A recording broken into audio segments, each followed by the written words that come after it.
అందరికీ నమస్కారం. ప్రత్యేక హోదా సాధనకు వచ్చిన 15 అవకాశాలను జగన్ వదులుకున్నారు. ఆయన స్వప్రయోజనాలే ఇందుకు కారణం.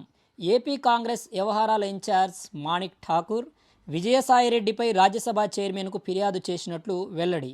ఆంధ్రప్రదేశ్కు కనీసం 5 ఏళ్లు ప్రత్యేక హోదా ఇస్తేనే తాము కేంద్రం ప్రవేశపెట్టిన బిల్లులకు మద్దతిస్తామని ముఖ్యమంత్రి జగన్ షరతు విధించి ఉంటే రాష్ట్రానికి తప్పనిసరిగా హోదా దక్కేదని ఏపీ కాంగ్రెస్ వ్యవహారాల ఇన్ఛార్జ్ మాణిక్ ఠాకూర్ అన్నారు.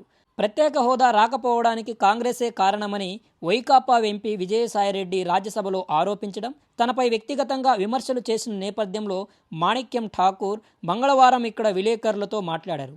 తనపై అనుచిత వ్యాఖ్యలు చేసిన వైకాపా ఎంపీ విజయసాయిరెడ్డిపై చర్యలు తీసుకోవాలని రాజ్యసభ చైర్మన్ జగదీప్ ధన్కర్ను కోరినట్లు తెలిపారు.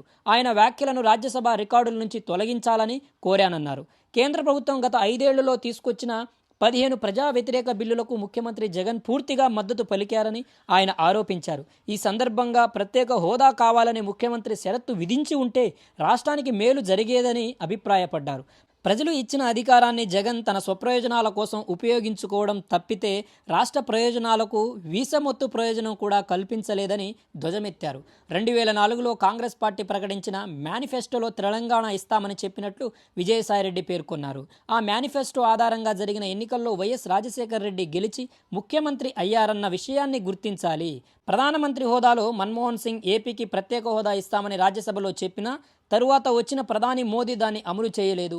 అయితే విజయసాయిరెడ్డి మోదీని విమర్శించే సాహసం చేయలేక కాంగ్రెస్పై నిందలు వేశారు. తనకు 25 మంది ఎంపీలను ఇస్తే ప్రత్యేక హోదా సాధిస్తానని ఎన్నికల ప్రచార సభల్లో వాగ్దానం చేసే అధికారంలోకి వచ్చిన జగన్ ఈ 5 ఏళ్లలో ఏం సాధించారో చెప్పాలి. ఆర్టికల్ 370 రద్దు, జమ్మూ కాశ్మీర్ విభజన బిల్లు, ఆర్టీఐ పౌరసత్వ సవరణ బిల్లులతో పాటు 3 వ్యవసాయ బిల్లులు వైకాపా మద్దతు లేకుండా పాస్ అయ్యేవి కాదు. ఇందుకు ప్రతిఫలంగా జగన్ ప్రధాని మోదీ బహుమతులు ఇచ్చారు.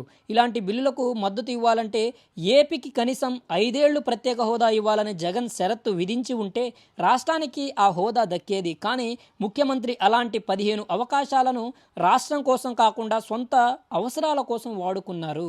సాగు చట్టాల బిల్లుకు పార్లమెంటులో మద్దతు పలికి బయట మాత్రం భారత్ బంద్లో పాల్గొన్న చరిత్ర వైకాపాది. భాజపాకు జగన్ ఏటీఎంలా మారారు అని మాణిక్యం ఠాకూర్ ఆరోపించారు.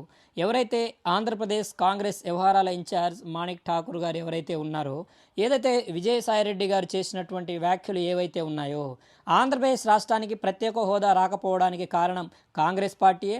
కాంగ్రెస్ పార్టీ వల్లనే ప్రత్యేక హోదా రాలేదు.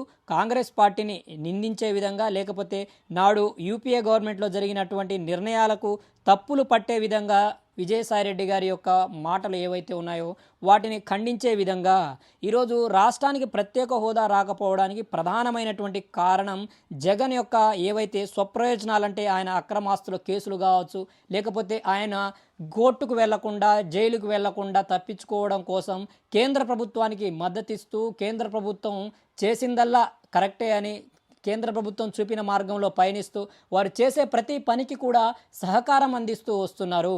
నిజంగా రాష్ట్రానికి ప్రత్యేక హోదా సాధించాలనేటువంటి తపన, సాధించాలనేటువంటి ఆలోచన వైఎస్ జగన్మోహన్ రెడ్డికి, ఆంధ్రప్రదేశ్ ముఖ్యమంత్రికి ఉండి ఉంటే గడిచిన 4 సంవత్సరాల 9 నెలల కాలంలో 15 అవకాశాలు జగన్కు వచ్చాయి, కానీ వాటిని వదులుకున్నారు. అయితే ఆ సందర్భాలలో రాష్ట్రానికి ప్రత్యేక హోదా కావాలి, ప్రత్యేక హోదా కల్పిస్తామని చెప్పి ఉంటేనే మేము ఏదైతే రాజ్యసభలో మీ యొక్క బిల్లులకు ఆమోదం పలికే విధంగా మద్దతు ఇస్తామని జగన్మోహన్ రెడ్డి గారు షరతు పెట్టి ఉంటే తప్పకుండా ఆంధ్రప్రదేశ్ రాష్ట్రానికి ప్రత్యేక హోదా వచ్చి ఉండేది. కానీ జగన్మోహన్ రెడ్డి గారు వాటన్నిటి విస్మరించి కేవలం ఎన్నికల్లో గెలిపే లక్ష్యంగా ఆ రోజు ప్రజలను మభ్యపెట్టి మోసం చేసి అబద్ధపు హామీలతో ఏదైతే మాకు 25 ఎంపీలను ఇవ్వండి, కేంద్ర ప్రభుత్వం మెడలు వంచి ప్రత్యేక హోదాను సాధిస్తామని చెప్పారు. కానీ అవన్నీ బూటకు మాటలు, అవన్నీ అవాస్తవమైనటువంటి మాటలు, కేవలం ప్రజలను మభ్యపెట్టడం కోసం చేసినటువంటి మాటలు మాత్రమే. ఇలా 15 సార్లు అవకాశం వచ్చినా ఆ అవకాశాలను వదులుకొని ఆయన స్వప్రయోజనాల కోసం మాత్రమే ఆ అవకాశాలను ఉపయోగించుకొని ఏదైతే కేంద్ర ప్రభుత్వం నుంచి, నరేంద్ర మోదీ దగ్గర నుంచి ఆయన ఊరట పొందారు, లేకపోతే ఆయన కొంత లబ్ధి పొందారనేటి విధంగా ఏదైతే ఏపీ కాంగ్రెస్ వ్యవహారాల ఇన్ఛార్జ్ మాణిక్యం ఠాకూర్ గారు జగన్మోహన్ రెడ్డిపై విమర్శలు చేశారు. అలానే విజయసాయి రెడ్డి గారిపై ఆయన చేసినటువంటి వ్యాఖ్యలను రికార్డుల నుంచి తొలగించాలి, ఆయనపై చర్యలు చేపట్టాలని కూడా రాజ్యసభకు సంబంధించినటువంటి చైర్మన్ ఉపరాష్ట్రపతి ఎవరైతే ఉన్నారో జగదీప్ ధన్కర్ గారికి కూడా ఆయన యొక్క ఫిర్యాదు చేసినట్లు ఇక్కడ స్పష్టంగా అర్థమవుతా ఉంది. కనుక రాష్ట్ర ప్రయోజనాలను మీరు ఎప్పుడో విస్మరించారనేది ఈరోజు స్పష్టంగా రాష్ట్ర ప్రజలకు అర్థమైనది. అధికారంలో ఉన్నటువంటి ప్రభుత్వాలను ప్రశ్నించకుండా ఈరోజు అధికారం కోల్పోయి ప్రతిపక్షాల్లో కావచ్చు, లేకపోతే వారి యొక్క కార్యక్రమాల్లో ఉన్నటువంటి ప్రతిపక్ష పార్టీలను నిందించడం వల్ల ఉండేటువంటి ఉపయోగం నిరుపయోగమే. నిజంగా రాష్ట్ర ప్రయోజనాలను సాధించుకోవాలి, రాష్ట్ర ప్రయోజనాల సాధన కోసం కృషి చేయాలి, రాష్ట్రాన్ని అభివృద్ధి పదంలో నడిపించుకోవాలంటే ప్రస్తుతం అధికారంలో ఉన్నటువంటి ప్రభుత్వంపై పోరాటం చేయడం ఏ రోజైతే మనం ప్రారంభిస్తామో ఆ రోజే మన రాష్ట్రానికి రావాల్సినటువంటి ఏవైతే విభజన హామీలు కావచ్చు, లేకపోతే రాష్ట్రానికి రావాల్సినటువంటి ఆర్థికపరమైనటువంటి సహకారం కావచ్చు, రాష్ట్రానికి రావాల్సినటువంటి ఏవైతే గతం తాలూకా సంబంధించినటువంటి విధి విధానాలు ఏవైతే ఉన్నాయో అవన్నీ వస్తాయి. కానీ కేవలం ఏదైతే ప్రతిపక్షాల్లో ఉన్నటువంటి పార్టీలు నాడు అధికారంలో ఉన్నటువంటి పార్టీలను నిందించినంత మాత్రాన దానివల్ల వచ్చేటువంటి ఫలితం ఏదైతే ఉందో అది శూన్యం అనేది వాస్తవం.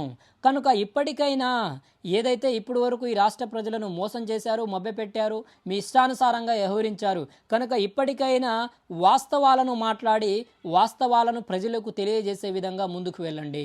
ఏదైతే మొన్నటికి మొన్న మనం పార్లమెంటు సందర్భంగా చూసాం, ఏదైతే రైల్వే జోన్కు సంబంధించినటువంటి అంశంలో కేంద్ర రైల్వే శాఖ మంత్రి సాక్షాత్తు ప్రకటించారు, మేము రైల్వే జోన్ పెట్టడానికి సిద్ధంగా ఉన్నాము, కానీ రాష్ట్ర ప్రభుత్వం ఇప్పటి వరకు అందుకు సంబంధించినటువంటి స్థలాన్ని మాకు కేటాయించలేదు. మరి వాళ్ళు స్థలాన్ని కేటాయిస్తే ఇప్పుడు కేటాయించిన రేపు ఉదయమే తాము పనులు మొదలు పెట్టడానికి సిద్ధంగా ఉన్నామనే విధంగా వారి వ్యాఖ్యలు చేయడం, దీనికి ఏమని సమాధానం చెబుతుంది రాష్ట్ర ప్రభుత్వం?